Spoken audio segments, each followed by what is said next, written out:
Welcome to the Lancaster Patriot Podcast. My name is Chris Hume, and I'm joined today by my friend and my pastor, Joel Saint of Independence Reformed Bible Church. Joel, thanks for joining me. Hey, thanks for having me here again. Joel, did you have a good 4th of July? Indeed, I did. I'm a little sore. The annual softball game, but of which I umpire. Yeah, I proposed something, Chris. I proposed a non-judgmental softball game. Oh, boy. No one wanted to play it, though. It was depending on how everybody felt. Like if you hit the ball and you ran to first and you were technically out by normal rules, Okay.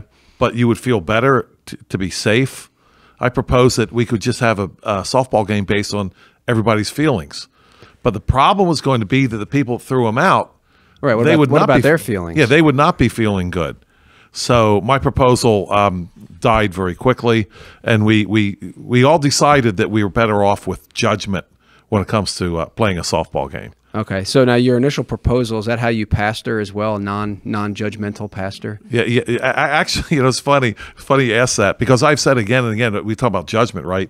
And I've said again and again, we don't need less judgment. We need more judgment is what we need. When you have all kinds of wrong things and foul things and wicked things going on, lack of judgment is the last thing you need. You need more judgment. And so I trust by the grace of God. Paul said, he who is spiritual judges all things.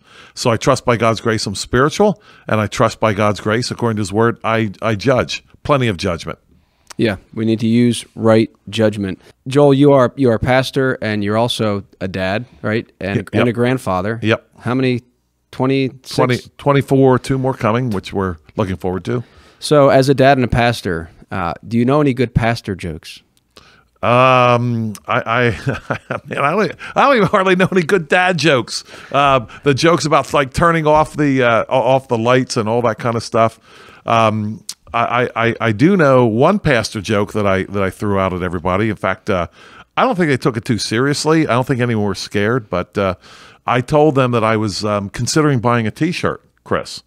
The T-shirt said on the front, it was something like beware pastor beware, or something like that.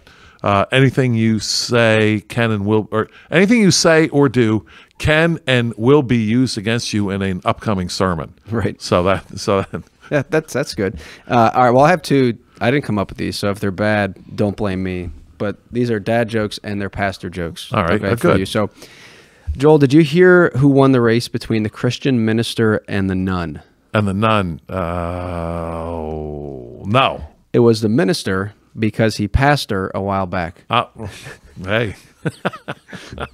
Classic dad joke there. Okay, I have one more for you. I'll use that on the kids. Why did the chicken grow up religious? The chicken grow up religious because that was exactly what I don't know. It was pastor raised. Oh, okay. Pastor. All right, so I know those are bad, but they're supposed to be bad. The worse they are as dad jokes, the better. The better. Oh, yeah. So those are mediocre. Oh, yeah. It's the punishment you put your kids through, right, for the things they put you through. You get punished them with a bad joke. Right. Okay, so we have several stories to talk about today, a bit of a hodgepodge, Joel. Mainly, we're going to look at one of your favorite topics, wild beasts and alligators. We'll look at that in a minute. Okay. Actually, we'll probably spend even more time on the UPS union and potential strike. But first, I want to just briefly talk about this story from the Daily Wire. And the title is, Chinese Government Doubles Fine for Pastor Who Runs House Church, Watchdog Says. So according to this story, the authorities in China have doubled the fines for a Christian pastor and his wife who lead a house church in the communist nation, according to a report from China Aid, a Christian nonprofit focusing on persecution in China.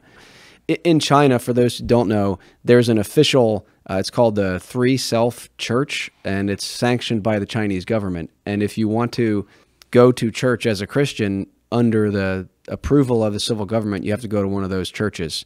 And obviously, there's a lot of problems with that. This is the same problem the Pilgrims, the Separatists ran into in England when King James and others said you have to go to our state-sponsored church. And so this pastor here in China and his wife, so it's Yang and Wang, they are saying, no, we're going to do a house church, and the Chinese communists are cracking down on them. I'm thinking, Chris, about a recent podcast that we did when we were talking about blasphemy. and how we said that the Bible's idea of blasphemy is very public. And we also said that what man's idea is blasphemy is you can be as private as you want, and they'll still come after you. Right. And this is blasphemy. These people are honoring the King of Kings, Jesus Christ, rather than the local state authorities. That's blasphemous. And so, later on in the article, it talks about the fact that they change locations frequently, and they still came after him. I mean, I don't know. Do these state officials in China have anything better to do than chase down people who are studying that dangerous Bible? Apparently not. Apparently this is a priority with them, to chase down people that are actually reading the Bible. That's the first thing. The second thing I'm thinking about is the difference between God's law and man's law. God's law is protect your neighbor. Man's law is protect the state. In other words, these people are reading the Bible, and they're not all about protecting the state and promoting the state and bowing down to the state. You read God's law, and so much of it is about protecting your neighbor and your neighbor's property and your neighbor's goods. The man's law, Chinese law, they don't care about your neighbor's goods. They care about the reputation and the goods of the state. So they're going to go after this pastor here who apparently doesn't have much money at all, hardly any private property, take what he has. And what has he done, Chris? Who has he offended? Who has he stolen from? Who has he attacked? No one. And yet he's still a criminal because he doesn't worship the state like he's supposed to. Right. Now, apparently, the church that he is pastor of, it says here, it's the largest house church in this certain district of China. And yeah, it says that as a result of these fines, the church changed meeting spaces frequently, only to be met with more raids and bans. That's from China Aid. And it says during raids, authorities demolished private property and forced members to send their children to public schools. How about that? Yeah, why would you do that? Because in the public school, you're going to learn how to worship. Chris, all they're really doing here is exchanging churches. That's what they're doing. Right. You can't go to this church. You have to go to that church, that public school church, where you will be taught to properly worship the right source. And that's all that's going on here, Chris. I've said before that the Chinese communists, they understand that the greatest threat to communism, to humanism, is Christianity. As it should be the greatest threat, and not the greatest accommodator, if you will. Right, and we'll have another episode actually coming up here, Joel. I don't know if I've even talked to you about this, where I want to talk about the churches closing down in 2020 and 2021. Really want to discuss that, because here... that's a great question. For the folks closing down the church here, what would they say to Pastor Yang? Right. The idea here of, well, you're going to have property is going to be damaged, you're going to be fined. Obviously, there's been cases where the church has met when they could be killed, they could be martyred, and we applaud them here. Hopefully the Christian community applauds what's happening here as far as the faithfulness of this pastor to keep meeting. But what happens in America when our civil government says, hey, you need to stop meeting? So yeah, not to get ahead of it, but Pastor Yang, have you ever heard of Zoom? Relax, bro. Yeah, just do everything online there. Yeah. Okay, so we could probably come back to more of this later, but I wanted just to mention that story so people can be aware that the Chinese government continues to go after these house churches because they recognize that they are a threat to the state religion, which is not Christianity, even though they have this state-sanctioned church. It's a false church. It's controlled by the state. It's censored by the state. And all the underground churches are not affiliated with that. So they are then illegal, but they're going to continue to meet if they're faithful Christians. So, all right, Joel, now I want to transition here to alligator attacks, specifically here in America. Now, we've talked before, I don't know if on the podcast, but about different wild beasts. And so my first question for you, Joel, is, would you rather be in the water with an alligator or a shark? I could do without both of them, quite frankly. If I was in the water with an alligator and a shark, I would encourage them to turn on each other and hopefully have nothing left but a bloody mass of bones and muscle, and we'd all be better off if both of them were gone. Okay, so that's actually a good strategy. This is also from the Daily Wire. This is a South Carolina woman killed in apparent alligator attack. Now, I want to get into this a little bit, and there's been several, I think even this year. There was a woman in South Carolina. She was killed by an alligator. And this is just from July 4th, so it's just from a few days ago. While walking her dog near a golf course, according to local officials. It says the 69-year-old resident of the community was found at the edge of the lagoon and appeared to be unresponsive. Rescue efforts were made, and an alligator appeared and was guarding the woman, interrupting emergency efforts. The gator was safely removed from the area, and the woman's body was recovered. I think they then killed the gator. Hopefully. Yeah. Then there's also, this story goes on and says, last August, an 88-year-old South Carolina woman fell into a pond while gardening and was killed by a nearly 10-foot alligator that then appeared to stand guard by its prey. So the theme there. Several stories like that recently. There's been a bit of an uptick. I know it's not many in the grand scheme of things, but there was also another story here from Florida. I want to read this one and then get some comments from you, Joel. This was in February of 2023. This is from Treasure Coast Newspapers. I don't think I have it here on screen for you, but it says Carol Thomas said she was in her bedroom that faces a lake when she heard something. Quote, I saw her and I saw the gator grab her and I saw him take her under and I ran out and called 911, Thomas said. I asked her to swim toward the paddle boat nearby and she said, I can't. The gator has me. Thomas spoke Tuesday, a day after an 85-year-old neighbor out with her dog died following an alligator encounter in the Spanish Lakes Fairways community in St. Lucie County, Florida. Okay, so there's three accounts of people being killed by alligators. Now, Joel, do you think we need alligators here in America? What's your visceral response to alligators? They're such a nuisance and they're deadly. It's not like it's a farm animal like a cow. Chris, there should be open season on alligators. Quite frankly, they're deadly, and they obviously kill people. Right now, we have open season on wild pigs in the South because they're so destructive and frankly annoying. And why not alligators? I mean, what are they actually doing good for the world? Here's the thing about this. Why are we protecting alligators? Right. What actual good do they do? How does a 10-foot alligator even come to be? Why didn't somebody kill that thing a long time before it killed the woman? Where is everybody? And this is not the first time we've heard of alligators in the South hanging around golf courses. Right, this is not like out in the Everglades. No, yeah. Somebody fell off their boat, in the swamp on a tour. tour. Yeah, that's not the way it is. A friend of mine told me, a missionary in Zambia. He lives near the Zambezi River, and recently the crocodiles, they believe, got two of his friends. Not sure what happened. Fell out of a canoe somehow. Not sure if they got into a swirl or what exactly happened. At least one of the two men on a canoe, one of them was had a lot of experience on the water, and the crocodiles got both of them. These people that are all about alligators and crocodiles, I guess they think we need more of them. These are the people, Chris, that would like reinvent the dinosaurs that chew everybody up if they possibly could. And I think I know why.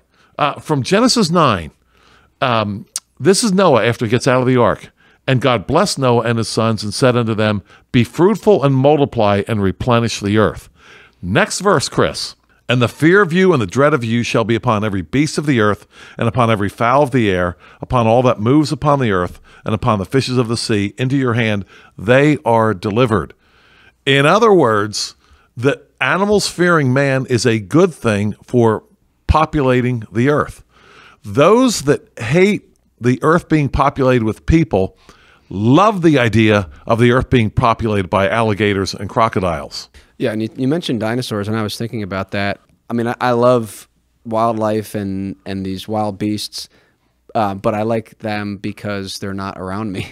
I wouldn't like them if they were in my backyard where my kids are. If they were, it's easy for me to say, alligators are great, crocodiles are great here in Lancaster County, Pennsylvania, where they're not threatening me. But that's the issue that Genesis 9, I think you said, that Genesis 9, God yes, has called us to be faithful, fruitful, and replenish the earth. And the idea of wild beasts and the danger they pose is not something that the Bible doesn't speak about. There's a lot of passages. I mean, I have several here that we can get to that talk about the threat of wild beasts in the land. And it's not a good thing. It's never presented in good terms. In fact, the blessing of God is that these would be removed. So we'll read a few of those in a minute, but I want to go through some more of these just to to give people an idea of these alligator attacks. So I have here before me the Florida Fish and Wildlife Conservation Commission alligator bites on people in Florida. Okay, and I actually do have that here up on the screen as well for you, Joel. So this is just in Florida, and the numbers are, I was comparing some of these sources, and for the most part, the numbers are the same, just off by maybe 1 or 2. But according to this, there have been 26 fatalities since 1948 in Florida from alligators, which again might not seem like a big number, but to the people that are being killed by the alligators, I think 48 people would say it's a 26.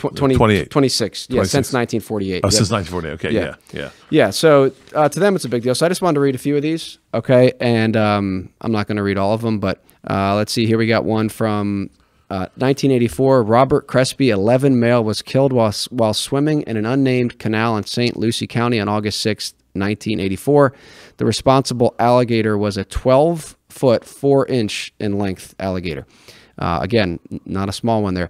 We have Adam Binford, age 3, male, was killed while playing along the shore of Lake Ashby in Volusia County on March 21st, 1997. Alligator was 11 feet long. We have Robert Steele, 82, was killed while walking his dog. A lot of these happen while walking dogs. Yeah, it seems to be. And I think in some of them, the gator attacked the dog first, and then went for the person. So he was killed by walking his dog along the water's edge of an unnamed wetland near his residence in Sanibel in Lee County on September 11, 2001. The responsible alligator was 10 feet 9 inches in length. Brian Griffin, 12, was killed while swimming near a boat ramp in the Dead River, aptly named perhaps, in Lake County on June 18, 2003, 10-foot gator. Let's see, we have Janie Mellisk, age 54. She was seized by an alligator while landscaping at the water's edge of an unnamed pond in Sanibel in Lee County. That's the same place that this other one happened in 2004. She died from complications from the bite. This was an over 12-foot long alligator. Michelle Reeves, 20, was killed while swimming in a retention pond at the Lee Memorial Health Park in Lee. Again, this is not like out in the wilderness here. This is a retention pond in a health park, and this gator was just under 8 feet long. I got 4 more. Shizuka Matsuki, age 47, female, was killed while walking her dogs along the water's edge of an unnamed lake at Silver Lakes Rotary Nature Park in Davie in Broward County in 2018. The alligator was 12 feet 4 inches. Jordan Battle, 31, male, was killed while trying to evade the police while swimming across a retention pond in Fort Myers in Lee County on April 22nd, 2019. So that's kind of interesting. Hopefully he was a true criminal according to God's law, and this was a bit of poetic justice. Right, and he had just parked in front of a fire hydrant or something. Right. 10-foot gator in that case. Sean McGinnis, 49, was retrieving golf frisbees at Taylor Park in Largo on May 31st, 2022. 2 male alligators measuring between 8 and 10 feet in length were removed. It actually doesn't say there that he died, but I'm assuming he did because he's in this list. And the last one here, and again, I didn't read all of these, but it has 28 here, again, 26 on their list. So I think this one is 2022, and they don't list any deaths in 2022, so I think the number is actually 28. So Rosie Marie Wagand, age 80, female, was killed while gardening at her residence in the Boca Royal Golf Course community in Englewood in Sarasota County on July 14th, 2022. 2 alligators were removed measuring 8 feet 11 inches and 7 feet 7 inches. All right, so there's a few. Joel, any interest in living on a Florida golf course? You live on a golf course now, or I did. They've developed it now, so now it's become a housing development. But no, why are these alligators allowed to live? Right, that's a good question. I think the idea sometimes is, well, they provide a counterbalance for the ecosystem, and they are an apex predator. But we had the same issue with wolves in Pennsylvania. Right? Yes. I don't want wolves in Pennsylvania. Right. We don't need to reintroduce them. In fact, one of the English kings, I can't remember his name. It probably ended with M-U-N-D, Ethelmund or Edmund, whatever, or Edelmund, whatever, was credited with getting rid of wolves in the British Isles. And it was a good thing because the wolves kept on eating the sheep. Now, we know from the British Isles, Scotland especially, and I'm not sure about Ireland so much, but they have, in some areas, they have quite a wool industry, which they would not be able to have if they still had the wolves. Now, I don't know if some, ecological genius has reintroduced wolves in the British Isles or not, but there was a time when there were plenty of wolves, and they during one particular king's administration, they got rid of the wolves. And what was a bad thing? It was a good thing. Right. Yeah, and you can counterbalance the fact that wolves hunt deer and gators, you know, I would assume eat fish and other creatures in the water by allowing hunting and fishing, right? There is a balance to that. So if you get rid of the gators, well, you just need more fishermen, if you will. So we're specifically here talking about within these residential areas. Now, of course, I know animals can travel and stuff, but again, it's a good thing that Pennsylvania, for example, has been developed and cultivated, and the wild beasts have been removed from here, right? Because the priority is mankind flourishing and multiplying. And we can care for the environment while also recognizing that we want to remove these wild beasts. So I wanted to read a couple passages. You might have one or two others, but this is from Leviticus chapter 26, verse 6. And the Lord says, "And I will give peace in the land, and ye shall lie down, and none shall make you afraid. And I will rid evil beasts out of the land, neither shall the sword go through your land." And I'll read Deuteronomy 7:22 as well. "The Lord your God will clear away these nations before you little by little. You may not make an end of them at once, lest the wild beasts grow too numerous for you." So there you have two separate passages. One where God's saying, look, I'm going to get rid of these beasts from the land. And then the second one where the people of God are going into Israel, he says, you're going to take it over little by little, lest these wild beasts take over the land. So in both cases, and there's more passages I could read, the idea of these wild beasts being in the land is a negative thing because they can attack humans, or they can attack the prosperity of humans. And that should be the priority in a godly society, not whether or not we can preserve the alligator. That's why we have open season on the feral hogs, for example. They are attacking the production of farmers who are producing things for their neighbor. And so these feral hogs, which are apparently a huge problem, mostly in Georgia and Texas, apparently, along with coyotes, for example, they need to be eliminated. And it's time to consider the fact that just because an animal is breathing doesn't mean that that's necessarily a good thing. I would be, for example, let's say we had, you know, I really love barn swallows. I've heard that they can eat as many as 1,000 mosquitoes a day. Well, should we have rules that we can't kill mosquitoes? No, they're annoying, and they need to be killed. Let me say it clearly. They need to be killed. Kill them, along with houseflies. Oh yeah.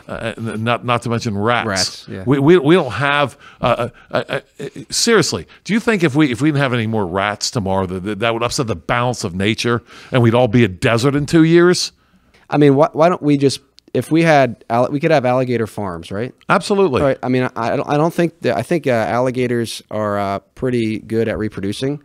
Whenever I see these pictures of alligators in the wild, or on, I mean, there's dozens and dozens of them. They're right on top of each other. They don't care. So, and people might want to buy, I don't know if it's leather, alligator leather, and stuff like that. And I guess some people eat them too. I think I've tried it. Have you tried alligator? I've never tried alligator meat. So people eat them. Why not an effort here to get rid of as many as you can from the wild and have people raise them commercially for a profit? Yeah, and if some people still want to hunt them, you can have areas where privately owned hunting grounds where you can go hunt alligators if you want. But where people actually live and move, they're just not necessary at all. And yeah, it's true. The alligator skin is extremely expensive, and in the shoe business and in the handbag business, alligator shoes, alligator boots, alligator handbags, alligator skin handbags, all those are extremely expensive. And so there is a place for, shall we say, the raising of alligators in a controlled situation owned by private people. That is the best way to handle the alligators. And you know what? If we developed even more, Chris, the alligator skin market, and perhaps even the alligator meat market, that would be good for that would preserve the alligator. But this idea that they should just run loose wherever, and you see, and we've all seen pictures, the occasional photograph of the alligator running across the street in some Florida town. Well, why is that alligator not shot and killed? How is it running around the town terrorizing people? Well, according to this, because alligator hunting is legal, but there's a lot of restrictions on it. It says there's a specific hunting season between August 15th and November 1st, which is not very long, but I guess Not at all. in the hunting That's world. only what, 2 weeks? No, August, September. Okay, no, 6 weeks. Yeah. Okay. 2.5 months. So Well, August, September, October. Oh, November. Okay, gotcha. So you got all of September and all of October and then half of August. So, but yeah, that's still only 2.5 months out of the year. And again, this is not an animal that we should be trying to keep alive in a cultivated land. But I did want to talk about this, Joel. This was one woman who was killed by an alligator, and this is from goldlaw.com. The title of this is Gloria Surge Family May Have Wrongful Death Claim in Alligator Attack. She was killed by an alligator on February 20th, I guess, of 2023. She was walking her dog around a retention pond, and he says here that if there was a lack of signage or warnings about the dangers of alligators at the property or a failure to search for and remove potentially dangerous alligators from the property, the family may be able to file suit. So I'm frustrated here. Why do we keep talking about removing alligators? Kill them. Kill them. Right. Remove it someplace else where I can bite somebody else's lights out? Well, I think thankfully they do kill some of these after if they kill a person, but to your point, they probably don't do that if that hasn't happened yet. They probably go in there and try to move them. This woman, she was walking her small dog close to the edge of the pond when a 10-foot alligator erupted out of the water, grabbing the pet. As Surge attempted to pull the dog to safety, okay, well, she definitely should not have done that. Right. If the gator gets your dog, just let the dog go. The alligator knocked her over and pulled her into the water by her foot. They did catch the alligator. They killed the alligator. Oh, good. It was 10 foot long. And I think that's their policy. I mean, if it kills someone or attacks someone, they will kill them.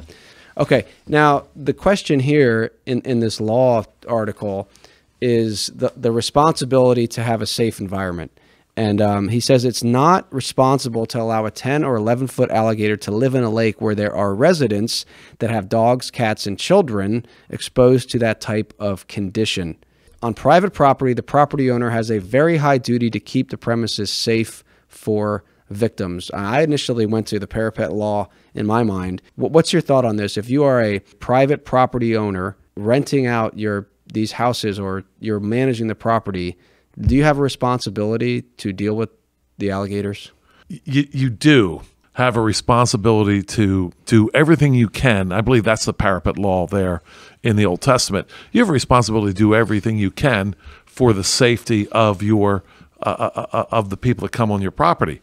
Now, when I say everything you can, that's open to serious interpretation. You mean we have to be dressed up in a spacesuit with football helmets, let's say, to drive our cars, for example? So it's not everything you can, everything you reasonably can.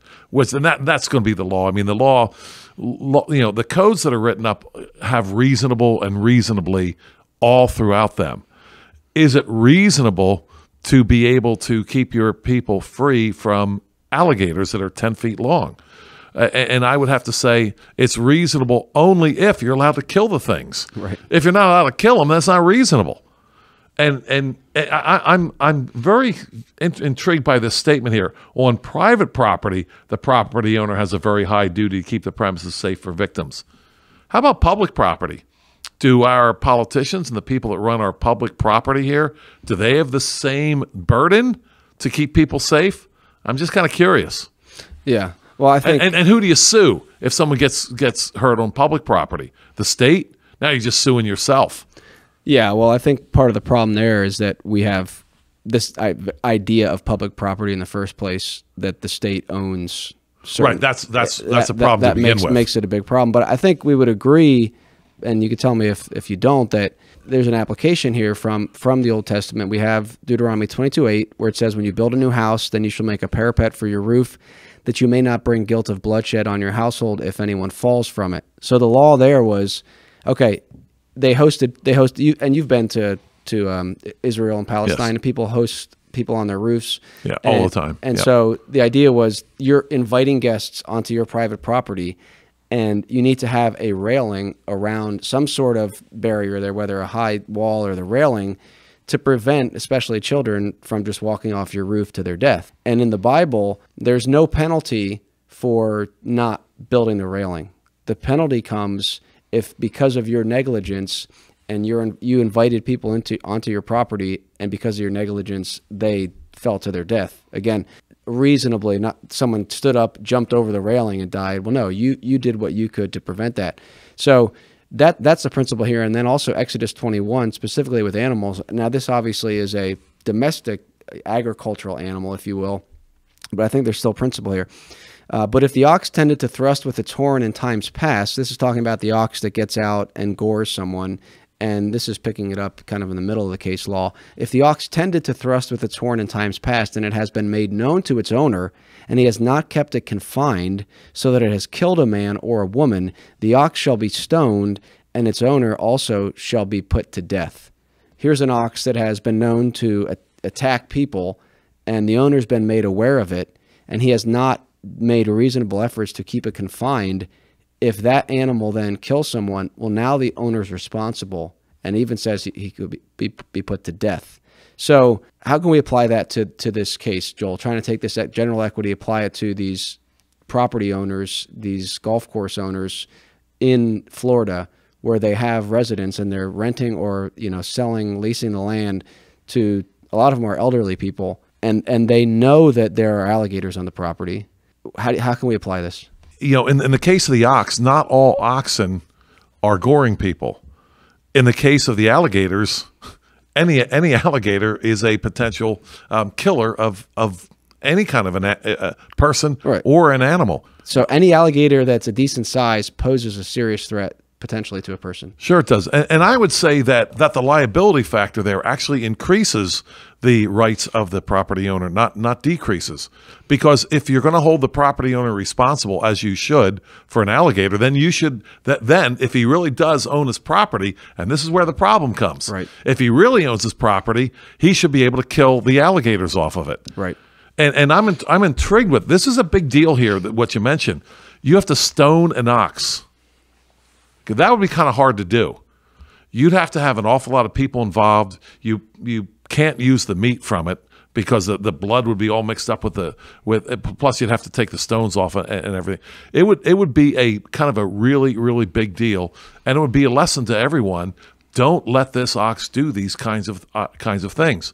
And people would quickly, like, let's say, let's take Florida for example here, Chris. You have a property owner. He's renting his property out to elderly people. He has condos there or whatever, and everybody knows that that this guy. At any time you drive by, he's got one or two guys that are out there, and they're killing alligators. Right. That'd be a fun job. Yeah, it would be. I wish I could get this. Give me that job, right? And then another guy over here. He's got alligators around. Who is going to be rented first? That's exactly the point, because these property owners do not have the freedom to kill all the alligators. Right. We hold them responsible, but then don't give them the ability to do what they need to do to properly take care of the people that are renting from them and their property in general. We have all these rules we put on them, so it's not really private property. If we had a true free society here, there would still be responsibility for wrong, but these property owners would be able to deal with these alligators. And maybe this goldlaw.com is saying, well, they should get them removed at least, which again, why not allow them to kill them? And that he says having signs might not be enough. Yeah, I mean, you should definitely have that, but you should be able to remove these alligators. And if you could do that, like you said, I think a lot more of these communities, they'd be safer. Alligators, crocodiles, these destructive pests that are a threat to human beings, they need to be killed, and we'd all be better off. And this is from Ezekiel, the prophet Ezekiel 34:25. I will make with them a covenant of peace and banish wild beasts from the land, so that they may dwell securely in the wilderness and sleep in the woods. So these are promises of God's blessing on a people, and it doesn't include alligators leaping out of retention ponds, attacking you and your dog. So roaming free, or is being argued here in Pennsylvania, Chris, that the Pennsylvania Department of Fish and Wildlife, or Fish and Game, whatever, I always get those names mixed up, has reintroduced mountain lions really? and the reason is to tame the deer population. I don't think we need to reintroduce mountain lions to tame the deer population. maybe we could just expand the hunting season for another week. Probably get the job done a whole lot better. Yeah, and I'm not sure. To be clear, Chris, I'm not sure that mountain lions have been reintroduced to Pennsylvania, but there are plenty of people, property owners, farmers, who have said that they've seen the tracks, and some have said that they've actually seen them. This is from phillyvoice.com from February, so just earlier this year. Reintroducing cougars to Pennsylvania would better control its deer population, some scientists say. So at least here, they're advocating for it and saying, hey, this would do a better job. It says the Game Commission wants to leave that job in the hands of the hunters, but studies suggest the return of mountain lions would reduce traffic accidents and deaths. Again, I don't know why the hunters can't do that job, but if you have regulations leading to the arrest and fine of someone for throwing out corn instead of using a mechanical dispenser, then yeah, I mean, the cougars, I guess, wouldn't have to follow those regulations now, would they? There'd be no regulations on how a cougar hunts. Yeah. Or no limit, no tag limit. The cougars don't need to get licensed. So maybe that's true. The cougars would do a better job, a way better job than the hunters, because they wouldn't have to follow any regulations. Yeah, that may be more efficient, but where are the animal rights advocates when you need them? Because shooting down a deer is a whole lot more humane than the way cougars eat. I mean, they start at the back. Right. And start eating towards the front. It's a horrible way to die. Well, and again, it's not fair if the cougars have no regulation and the hunters do, so it's not a fair fight. All right, so that's a bit on the alligators attack. I mean, sad that these people have died, and again, it may not seem like a lot, but I think it's kind of an uptick. I think there's been at least 3, I think, but again, I had to bring these stories together, at least 3 alligator deaths this year, which is kind of more than usual. I know it's still a very small number.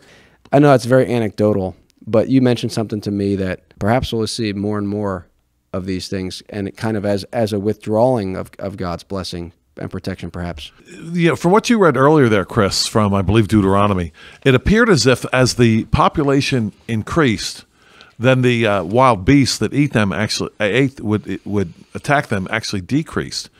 With a replacement rate, not a replacement rate, fertility rate, sorry, of like 1.6, which is well below replacement rate here in the United States of America. It seems like at some point the population is going to shrink. Well, if that happens, then the wild beasts, the wild animals population might increase, putting people even more at risk than what they are now. God's kind of judgment through the means that he's given, us rejecting those means of being fruitful and multiplying.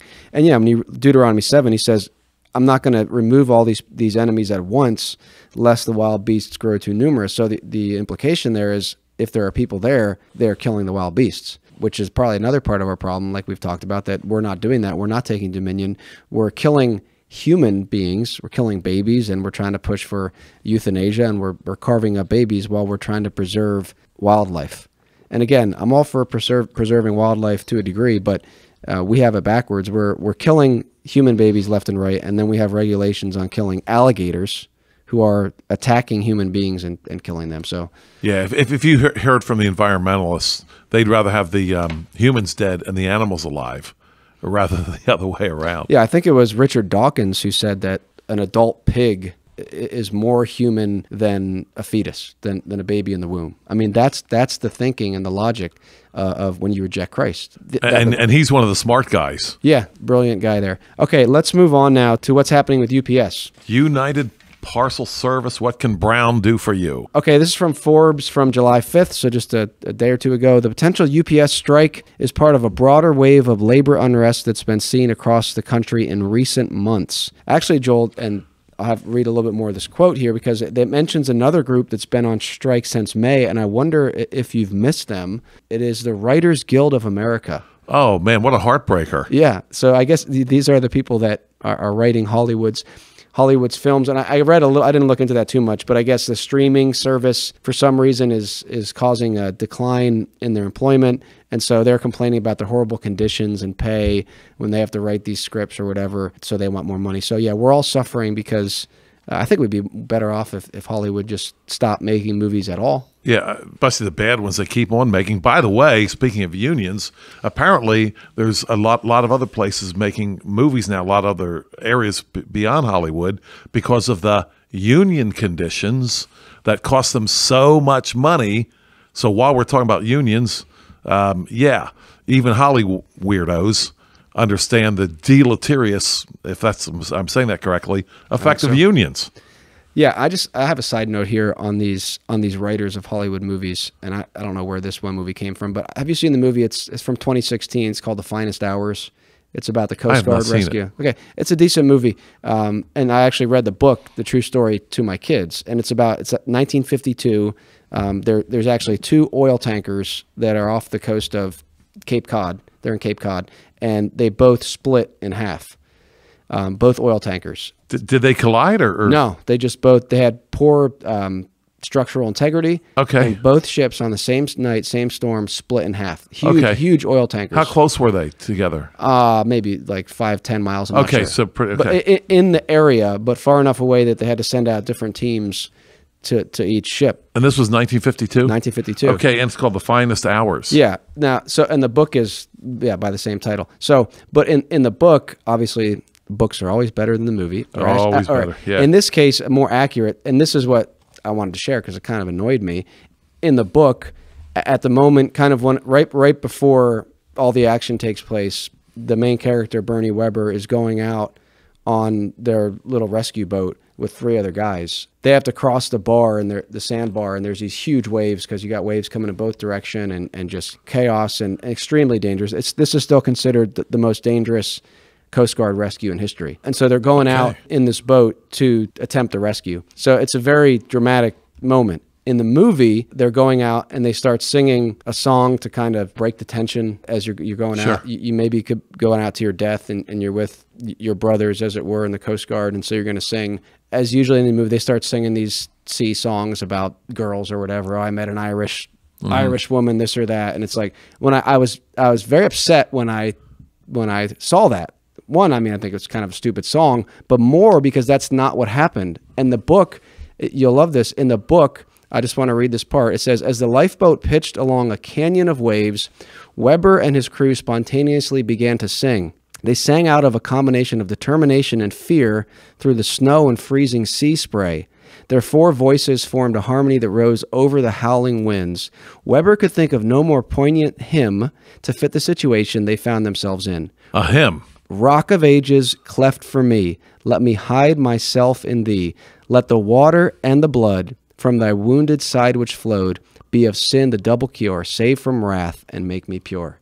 That's what they were singing. And these, I don't know if it was the Writers Guild of America, but if it was, it serves them right to be out of work because you take... shame on them. Why would you remove that from the film? Yeah, and they do that all the time, Chris, because who do you see praying? You know, we have all kinds of Hollywood movies with danger, right? You know what thing they never ever do? They never pray. Right. Which people do when they're in danger. Yeah. But they never do in Hollywood. Yeah. So shame on them. Yeah, and I mean, and this a beautiful hymn. I love this hymn, but it's what they sang. That's the truth of the matter. And you intentionally, and I get it in movies, you can't include everything in the book. But this is a very important. Well, that's a piece of cake, though. You already have them singing. You have the scene because you can't remove that scene. I mean, it's the heart of the movie. They're going out into the storm, and you know they sang a song, but you change it from this great hymn about the Lord Jesus Christ to some nonsense song about sailors chasing women. Yeah, maddening, but not surprising. Right. Anyway, so the Writers Guild of America, they've been on strike since May, according to Forbes.com. Since May, yeah. Who knew? Yeah, who cares, right? With a second strike by the Screen Actors Guild of America possibly looming. Oh, no, I mean... Oh, that's an even bigger heartbreak. Devastating. Hotel workers in Southern California walked off the job on Sunday in a strike for better pay and benefits. Another one I'm sure you'll be sad about, Joel, is 21 Starbucks locations were also closed briefly in June as part of a strike by the unionized workers. Oh, man, all this bad news. Amazon workers have also banded together in union efforts. Okay, and Joe Biden intervened. Okay, in the rail strike. So a lot of. Wait a minute. What happened to the Amazon thing? It says here that Amazon workers have also banded together in unionization efforts over the past year. I don't know what they've done yet, but yeah, I don't think they're going to be able to get it done. Amazon's going to have too much pull with the authorities. So the same civil authorities that are all about unions for everybody else, I just don't think that's going to happen with Amazon. Well, let's talk about the government involvement, even before we get to UPS, which we may not have a ton of new information on UPS, but we want to talk about the general themes here. So there was the nationwide rail strike, yes, that threatened to shut down the entire economy. So she says here that Joe Biden and Congress intervened in December to prevent a nationwide rail strike. Vice.com, it says, the workers' union, one of the President Biden's most important voting blocs, are furious that he and Democrats in Congress have sold out freight rail workers by forcing unions to accept the tentative agreement they rejected in October. This someone tweeted, this is a pro-union organization called Our Revolution. They tweeted and said, and oh, by the way, this organization is funded by Bernie Sanders. And the tweet said, a pro-labor president would force the corporate bosses to take the workers' deal, not the other way around. So you have the union people saying the civil government should force the rail people, the rail executives, to accept our deal. And then over here, Biden says, well, no, we're going to force you union people to accept the railway executive deals. But aren't both wrong? I mean, where's freedom in this equation? Yeah, it's nowhere. And people that are all about the union should realize something here. That the civil authorities, the government that allows you to intimidate your owner so that you can get more money, that same government can wind up intimidating you so that the owners can get more money. I mean, you thought they were your friends, right? Because they protected your union. I mean, I know a little bit about this when I worked in the concrete industry.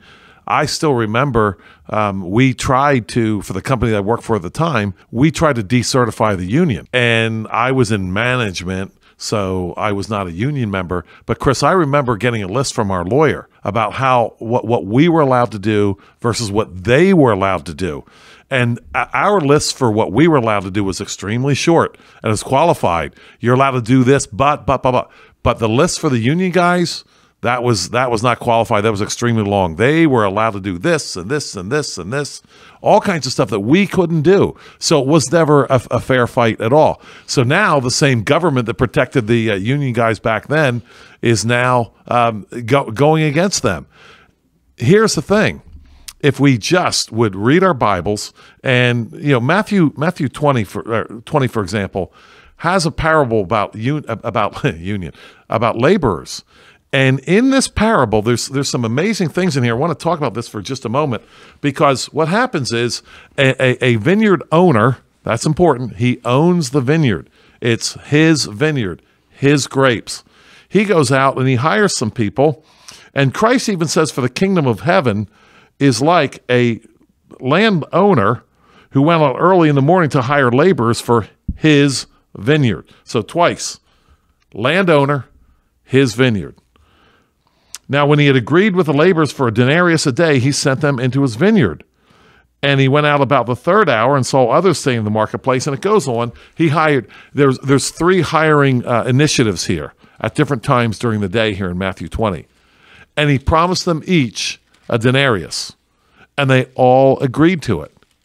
Now, what happened is, at the end, he paid them all what they agreed to. But the people that didn't work all day, they were upset that they got paid the same as the people who had not worked all day. And the vineyard owner, this is Christ's parable here. This is for all the people that want to believe, that Christ is on the side of the poor people and all this sort of business. This is Christ. This is red letters for everybody here. And Christ has the landowner saying, is it not right for me to do what I will with what is my own? And do you have a problem? Because I did the right thing. He did the right thing. He paid what they agreed to. That is doing the right thing.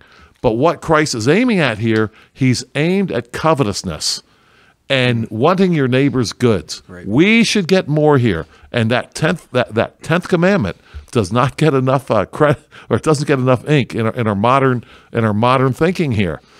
What was happening was these vineyard workers were violating the 10th commandment. They said, well, since we worked more, we should get more, which, Chris, that's union nonsense right there, right? We should get more because we work more. No, you should get what you agreed to get paid. Right. That's what you should get. A friend of mine illustrated this for me one time, Chris. He said, if your business, if your boss came up and said, you know what, I'm going to give you $1 million, you'd be like all thrilled, right? And then you find out that your other guy who did the quote unquote the same job. Now, we want to be careful when we say the same job, because no two people do the same job the same way. It might be the same job description, right, but one might come in earlier, one might be a whiner, and one might not. But let's say your neighbor who was similar to you got paid $2 million. Suddenly, you're upset about your $1 million, and that's wrong. That's a violation of you shall not covet anything that is your neighbor's. And what's happening here is these union laws are based on covetousness. It's based on this idea. Hey, my boss made an awful lot of money. I would have liked to have made more. He owes me. No, he doesn't. Right. Did you get paid what you agreed to? Done. Yeah, that's the issue, and we might be able to come back to that parable there. And I want to explain this for people who might not even understand what a union is. This is what Teamsters General President Sean M. O'Brien said. And you were talking to me earlier about Teamsters, big union group. Some people call them the polecat of American unionism, which is really saying something. So he said the big rail carriers have already made it clear that they only care about making massive profits, not the safety and health of workers. Why should rail executives and members of Congress have paid sick time, which again, those are two separate things. I think Congress should not have paid sick time or paid anything by forced taxation, which is would be more biblical. And even I think Franklin said, at least for some of these politics, they shouldn't be paid, but we abandoned that idea. But let's just talk about the rail executives. Why should rail executives have paid sick time, but rail workers don't get a single paid sick day?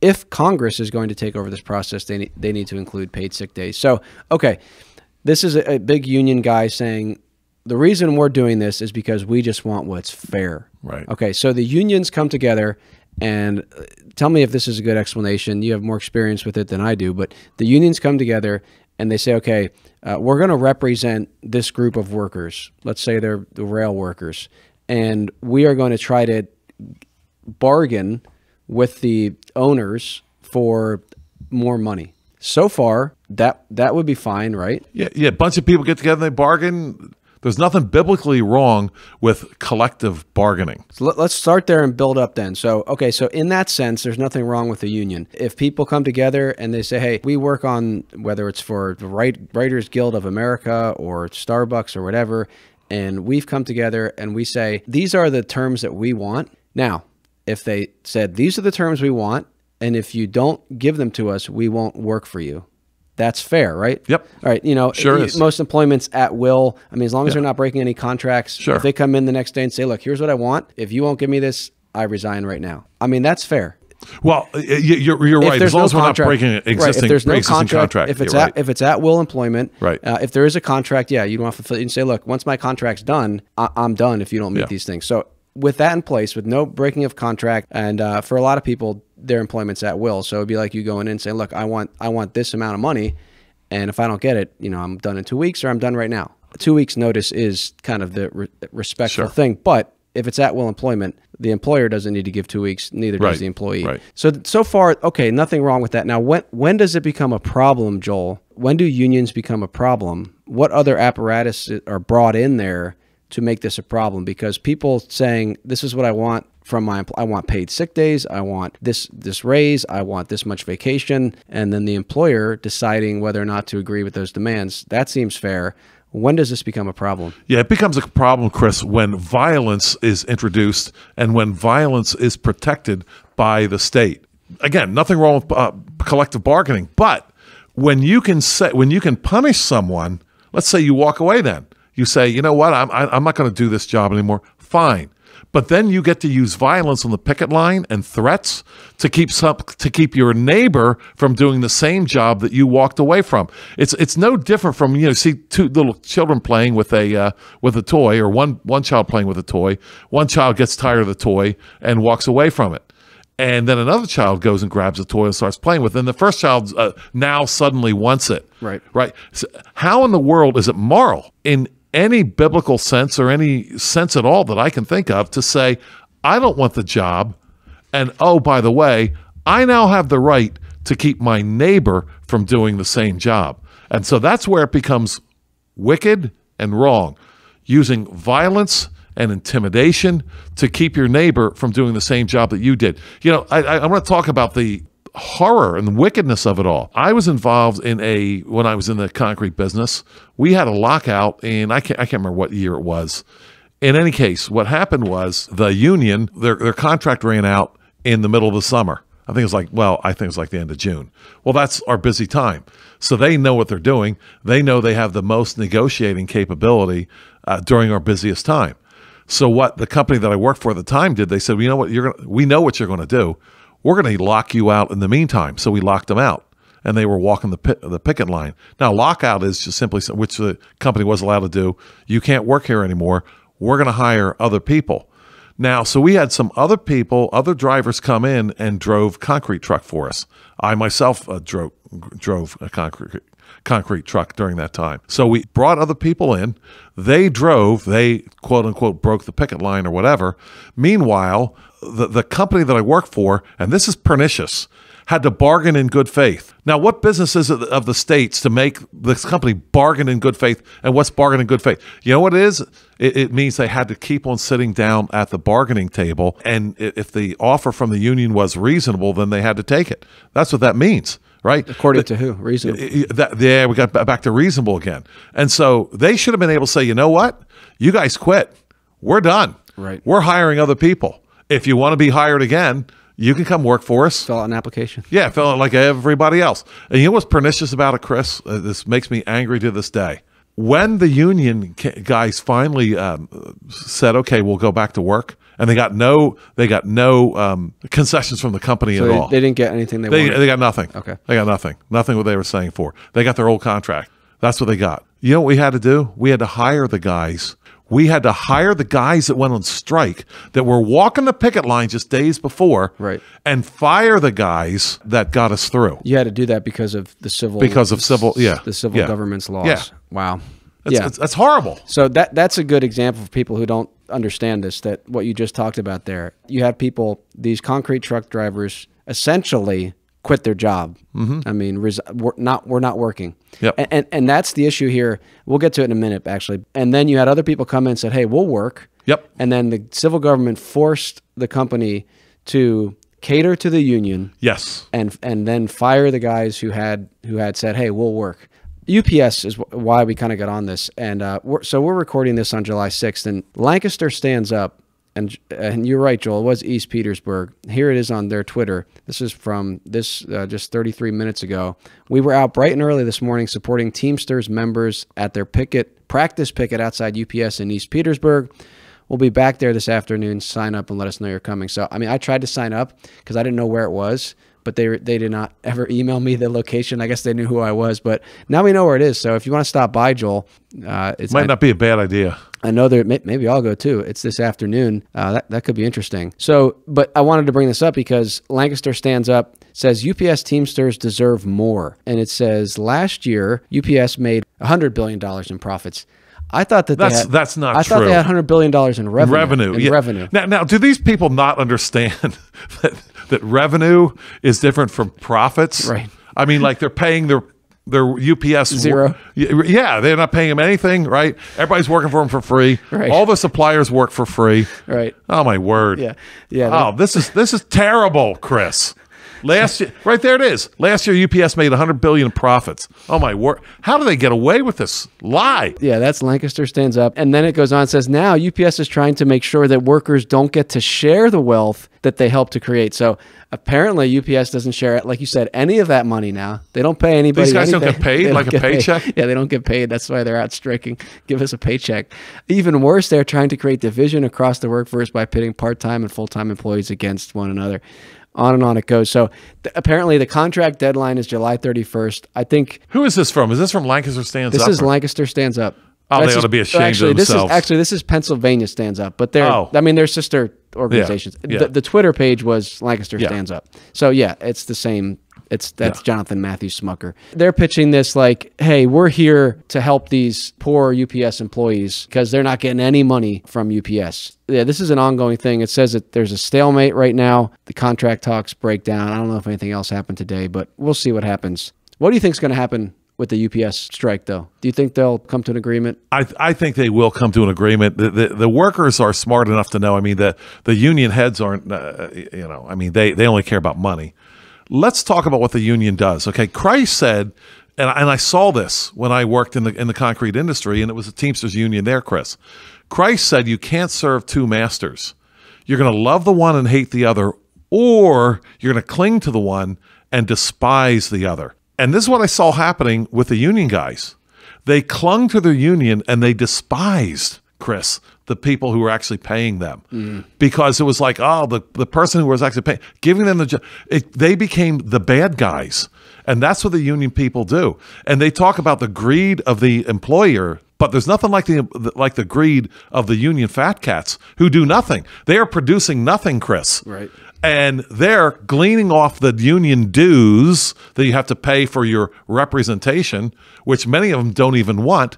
They're the ones who are greedy here. And it's angering to me that we actually put the shoe totally on the wrong foot here. The people who are doing the producing, who are actually serving their neighbor and signing the paychecks, are the ones who are despised, and the ones who are just gleaning, doing no work at all, really, just gleaning off the backs of the workers. They're the ones who are like the good guys. If you want to work for UPS, do you have to be part of the union? If you work in management, you don't. If you work in, and I'm not sure if they're if they're handlers, don't, but I know the drivers. If you're going to be a driver, you're going to be in the union with UPS. Okay, and you know at least one or two people, I think, in UPS. So that's what I want people to understand. If you want to be a driver with UPS, if you want to provide for your family and deliver packages for UPS, you have to be part of the union. You do indeed. And when I worked in the frozen food business, and I was a dock worker there, dock supervisor, I found out something. Here's what I found out. I found out that I could at any time, not at any time, if I could just get 30% of the workers there on the dock to call for a union meeting and have a representative come in and talk to us, I could do it, and there was nothing my boss could do about it. Come on his property, and on his time, and I don't know about his time or not, but definitely his property, and organize against his interests, the one who was paying our paycheck.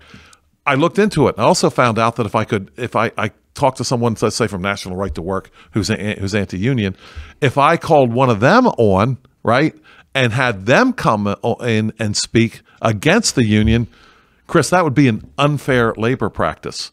So you can see how the field is definitely tilted by the government in favor of covetous, socialistic, Marxist unions. Yeah, once it's voted in, Chris, there's no end date. It's not like a term limit here. You're stuck with that thing forever unless you find a way to decertify, which is very, very difficult. I mean, it should be a little bit like, I don't know, maybe a term of 2 years or whatever, or 4 years, right? Then we'll see if we want to vote the union back in again. No, man, you're stuck. So the way it starts is enough employees vote to start the union. As the way it used to be, I don't know if it's this way anymore, 30% vote to look into it, and then it had to be a majority vote to accept the union. Okay. I don't know if you were going to say something else about someone that you know, but... Yeah, I'm going to talk about that briefly. Okay. We were talking about earlier about threats. And this person that I know stated two things. He's not going to walk a picket line. This is with UPS. With UPS, and he's going to cross the picket line. Okay. Because he's going to work for his employer, his company. Right. He's going to work for them. They're paying him. And one or two people told him not to do that, and bad things happen, right? So we have the threat of violence going on here. Perhaps quiet, but quiet. Wait a minute. If this union's so wonderful, why do you have to threaten people to stay in it? It's a little bit like government schools. Right.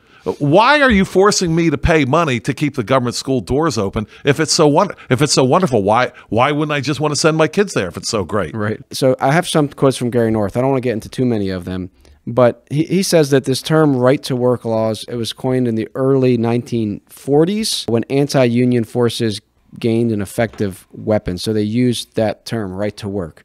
But he actually says that's a bad term. We don't have a right to work. We have a duty to work. It's our duty. It's our responsibility to work. And he talks about there should be a right to compete and a right to bid. And this is actually what he says. I want to read this quote because he says, "No one has a right to my job, including me, Anyone should have the right to compete for my job, including me, and I have the right to compete for his. And that's what these union laws attack. I can't compete if you have a high paying job and I want to compete for that and I'm not in the union, I can't. No, you can't even, because the union represents you, whether you want them to or not. In this person that I spoke to recently, and I worked for Federal Express at one point, so I understand a little bit about the job. And when it comes towards the end of the day, sometimes people need help on their route. And this person that I spoke to told me this. He said, I never ask for help at the end of my day. I get started. I do my deliveries, and of course, when you're out there, then you do pickups too. Delivery basically in the morning, and pickups basically in the afternoon, basically. And so he says, and I never ask for help. He said, but I'm always asked to help other people all the time. Somebody else is too slow, whatever, they need help. I never ask for help. He said, why in the world should I have the Teamsters negotiating for me and have us all get paid the same? He said, I should definitely get paid more. I should be able to negotiate for more than the guy who's always asking for help. Right. It costs a lot of money. It costs UPS a lot of money to have someone else leave their route in gas and so forth and in time to help someone else. That's why they have a route. You're supposed to deliver, you're supposed to pick it up. But when someone has to drive from their route to another, that's pretty costly. He said, so why should, he said, I'm getting cheated. This union that's supposed to stick up for the little guy or whatever is cheating me out of money that I should be getting paid. Well, and that's not usually brought up, because what Gary North says, which I think is true, is that unions do generally raise wages for that group. But what you're saying is there are some cases where it actually prevents someone from getting paid more. Exactly. I believe for the good workers, the union actually pulls down their wage. Right. Because it tries to level things out. Now, there might be seniority, or they might have, but it's not based on, hey, going to your employer and saying, look, here's what I can do for you. Right. I think I'm worth more. Yeah, everybody knows there's deadbeats in the union. Right. So in order to make a profit, then, if you're paying someone else more than what they're worth, you're going to, by definition, Chris, have to pay someone else less than what they're worth. Right. And the union is guaranteeing that particular situation. It harms the hard worker. They're now handcuffed from negotiating for better pay to provide for their family. It also, of course, the business then can no longer, they can't go out and hire people for a lower wage. So their business growth might be hampered, because it's basically like a minimum wage law in a sense, saying, look, you can't hire people below this rate because you have to hire union workers. And so if the business wants to expand, there might be, and there are, people out there that would take a lower wage. Maybe they don't have as much experience. They want to get their foot in the door.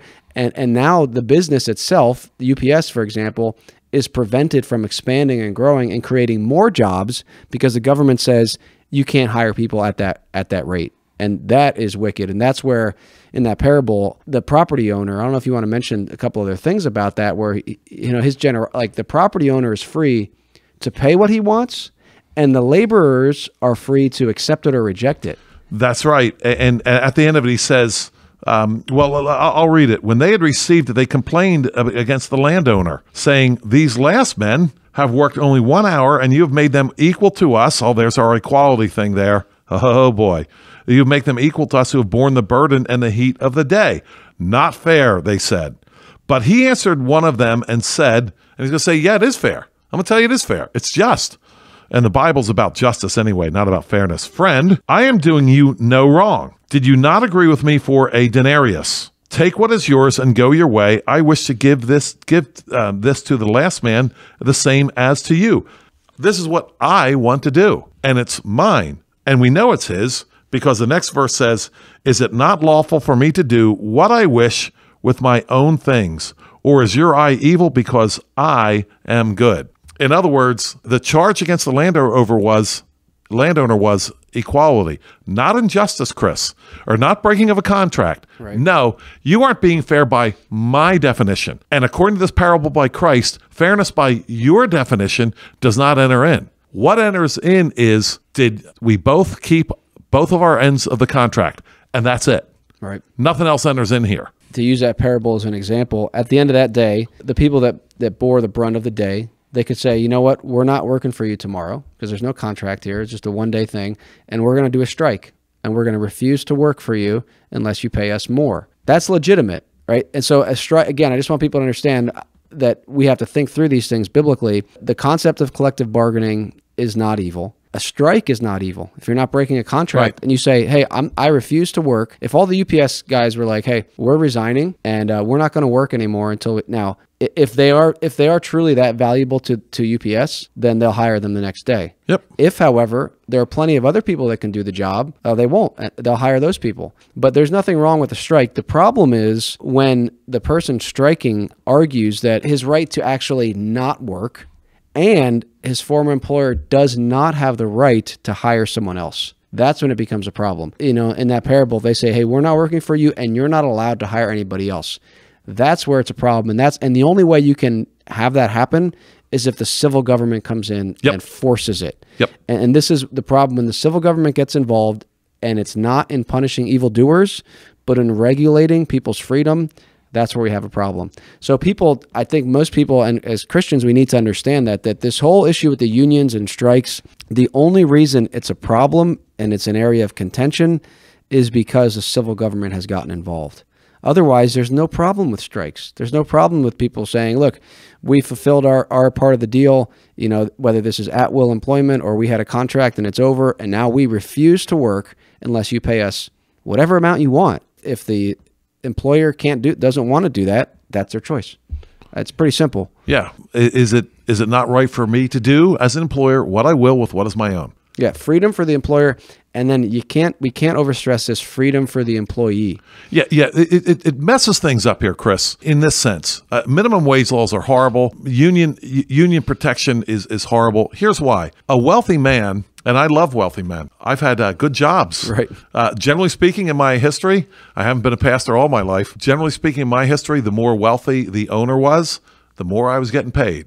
When I got out of college and was working for a friend who was just starting his painting business, I can tell you, I wasn't getting paid that much. Right. But then when I worked for a bigger company, I got paid a lot more, quite frankly. So I love wealthy people who have gotten their wealth. Honestly, I love them. They tend to give people good jobs. So I'm glad for that. But here's the thing. This is why this is so pernicious. Wealthy people have lots of money, but little time. Poor people have lots of time, but little money. It's a wonderful thing when they get together and they trade time for money. But minimum wage laws get in the way of that. Explain that. Okay. So let's say I'm a poor person, right? And the minimum wage is $15 an hour, right? I'm not worth $15. I'm just learning the job. I'm not worth $15 an hour. Right? If they paid you $15, a good businessman would be like, I can't do this because I got to put in the training. You're not going to produce as much as these other people I pay $15 for. Doesn't mean you're not worth that as a person. It means from a business perspective, if I did that, I would go out of business and I wouldn't be able to hire anybody. Then everybody loses their job. Right. But as an employee, and I still remember when I was a dock supervisor, I tried to explain, actually when I was even work with union guys, I tried to explain this, that every single person there is a profit center for their employer. In other words, they're not there as a charity case. They're there to make money for their employer. That's why they're there. That's why they have a job. So yeah, so maybe I'm not worth $15 an hour, but maybe I'm worth $10 an hour. And so I have lots of time on my hand. I don't have a job. That's why I have lots of time on my hand, right? On my hands. So I go to the employer and I say, I'll work for you for $10 an hour. And my employer says, you're worth $10 an hour.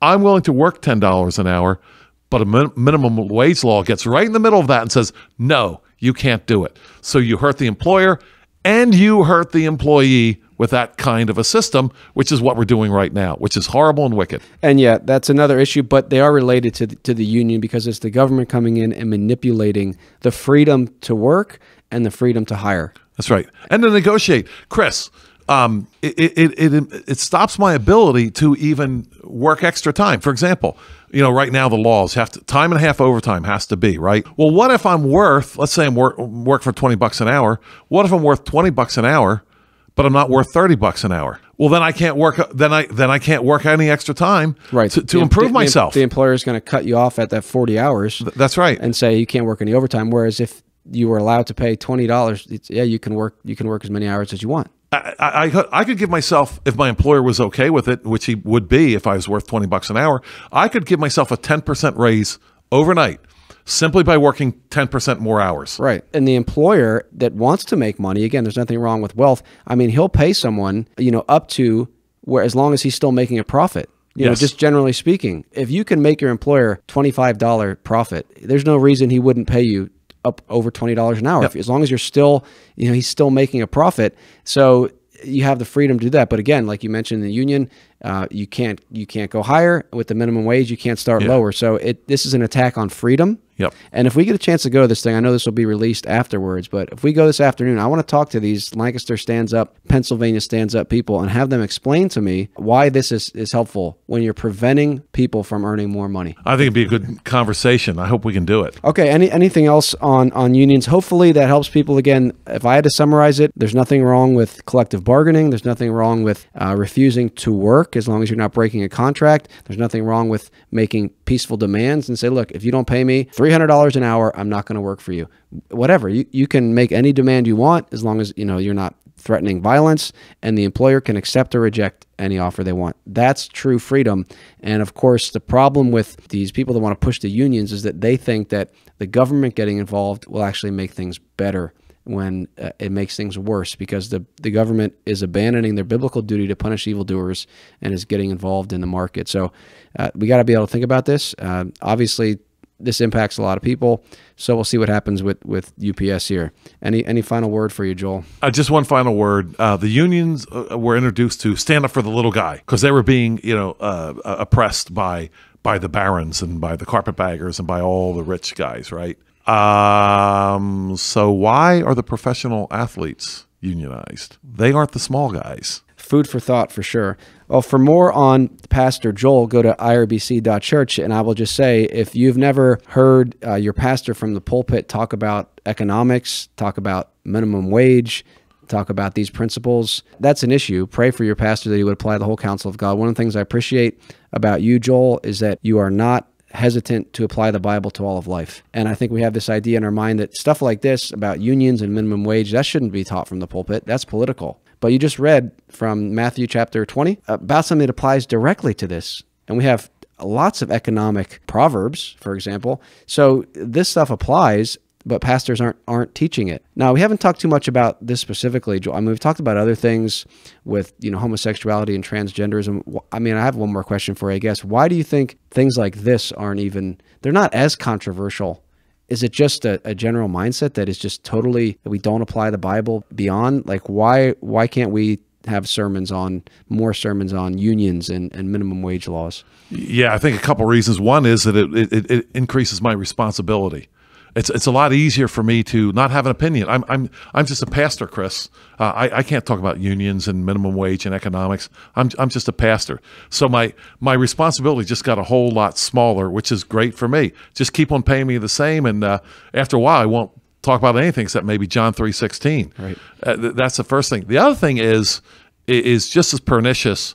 As perhaps you've heard me say before, there's nothing as powerful as a vice presented as a virtue. And that is a powerful thing. Karl Marx and the communists were able to convince people that their wealthy neighbor had stolen from them. And so they had a lot more confidence to go murder their neighbors and burn down their property and steal their stuff. It was being presented to them, Chris, as a virtue. And what's happened is now in our modern church, it's now presented as a virtue to abandon most of the Bible, because most of the Bible doesn't have to do with a strict definition of the gospel. So they can stand up there in their pulpit and say, well, I'm actually doing the right thing by abandoning the whole counsel of God. And that's kind of thick what I'm saying, but I believe it's true. It's now become a virtue to abandon any passage of Scripture that I deem as not part of the gospel. I just thought of something else. Tell me if you agree with this. Another reason why potentially this would be something to be avoided is that it could cause conflict, because you might have people in the congregation. And I mean, I hear this a lot with different things, and I know I'm dragging this out, but with other topics.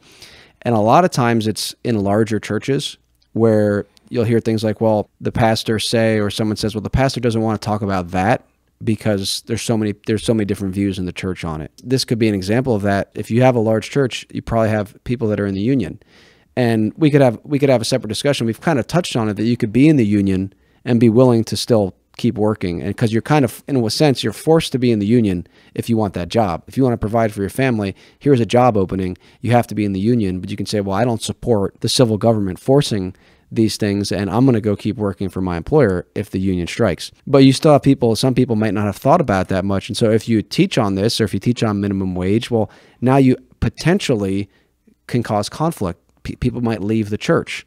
But if we're constantly tiptoeing around these things, how can we have growth? How can we develop? How can, iron sharpen iron?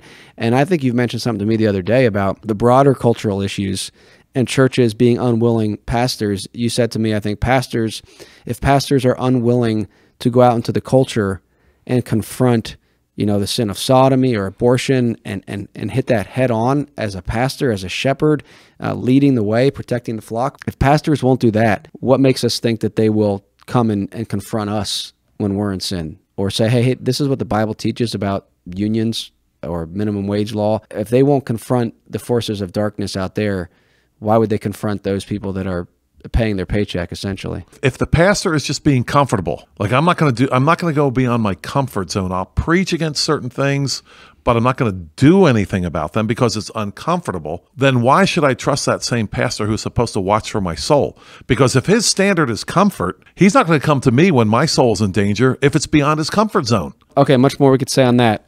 So again, for more about Pastor Joel, go to irbc.church, listen to his sermons, and you'll find issues that you usually don't hear from the church. And that's why I appreciate it so much. And you'll hear, you never know what you'll get, an application into the economics, into the civil sphere. Check that out. For more information about the Lancaster Patriot, go to thelancasterpatriot.com. Subscribe to this podcast. If you find it helpful, share it with others. And we hope to continue to address these happenings. And we'll see if we can get any interaction from Lancaster Stands Up and report back on that. So until next time, again, my name is Chris. For Joel Saint, so long, and God bless.